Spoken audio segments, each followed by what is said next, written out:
you look at risk and you got to think of it this way. To measure risk, I want you to think of it like this. Risk, reward. But don't stop right there. There is one more thing. There is the probability.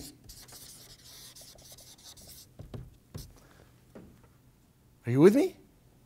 So if I risk 100,000, the reward may be 150,000, but what's the probability? What's the probability of success? Maybe slim to none. Then you know what? The risk is too high. Because if you don't have the probability, you miss the formula.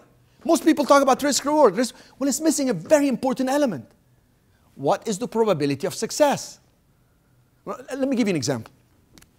Why do people buy a lottery ticket? Don't they know that the probability of success is 1 in a million? 1 in maybe 10 million? So why do they buy it? Because the risk is $1. The risk is $1. What do they have to lose?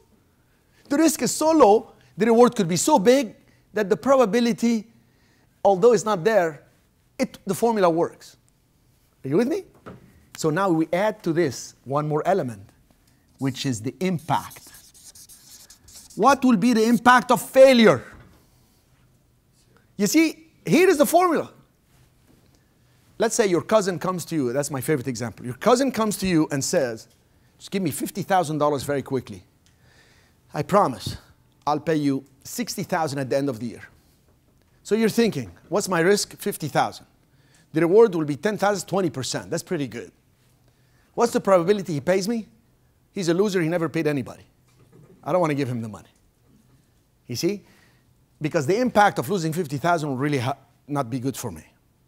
Now, let's say it's all the same. The risk is $50,000. Reward will be $60,000, $10,000, which is 20%. Probability he may not pay, high potential he will not pay, he's a loser. But for me, $50,000 is nothing. I would have given him the $50,000 anyway because his parents, my uncle, my aunt helped me, and I feel like I owe them. So now the impact of the 50 is nothing. I'm a multimillionaire, I'll just give him the 50. You see my point? The impact is very important. So now let's talk about how to, now that we figured how to measure risk, let's talk about how to manage risk. Who are the best companies to manage risk? Not to measure it. Measure it is insurance company. Who are the best to manage risk? Who said banks? Good job. Man, you're hitting it. I like it. Houston, ladies and gentlemen, Houston is coming. All right. All right. Banks. Do the bank tell you, you're so good looking? We just love your glasses, love the way you come across, the way you are carrying yourself across the bank floor, we're going to give you the loan. No. They say we need what? Collateral. So what do? Collateral. Right? What else? Insurance.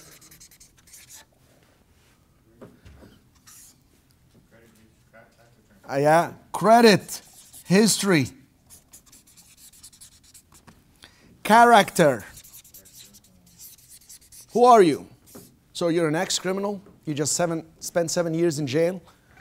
It's pretty sad. But you're almost even when you do your time, you come out, and nobody want to give you anything. You can't even fly out of the country. When you fly back in, you have to go to a special area. You got to do this, you got to do that. You're done for life. But you did your time, right? Because the bank is going to say the character, here we have a question, we have a problem. It's not going to pass the credit committee. We have enough problems with good people. You have somebody who's a criminal who's doing this and that with credit cards and bouncing checks. You see my point? Why did you all go so quiet on me? Is everything okay? Income verification. Income verification, which is all credit and history, etc.